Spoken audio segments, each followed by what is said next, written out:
So you've just installed a pool pump and the GFCI breaker is now tripping. All right, so is it the pump? Is it a warranty? Is it something wrong with the electrical circuit? Let's talk about it.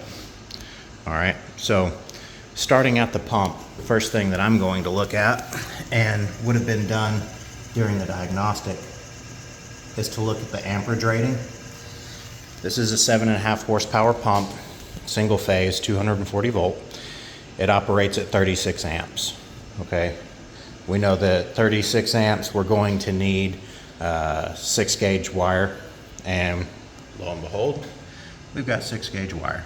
All right, so we're good to go there. The wiring is adequately sized. It's not going to overheat and melt through. Next thing we're gonna look at is the ampacity of the breaker.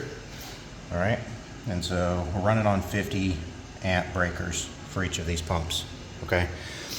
So National Electric Code says that your ampacity of your circuit should be 1.3 times or 130% of your total rated amperage. So 36 amps times 130% is going to be 46.8 amps.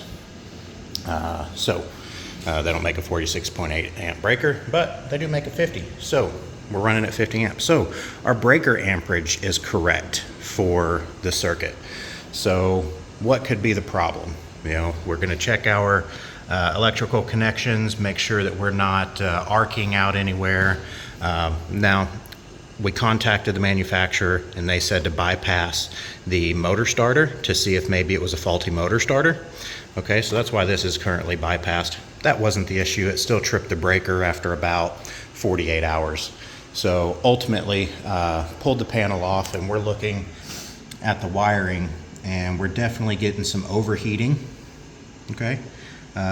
We've got corrosion all in this panel, all over this room.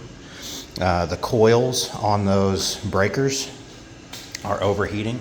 These are stainless steel bases on the pumps, and those are corroded. These pumps have been in here maybe 2 months. So we definitely have a corrosive environment here that needs to be remedied. They need to install a vent fan on the wall to be able to exhaust the gases out of the room, and an intake on the door. And that's going to help a lot with this, but ultimately what this problem ended up being is the breakers are beginning to fail due to the corrosion and the age. So that's what we've got on this one.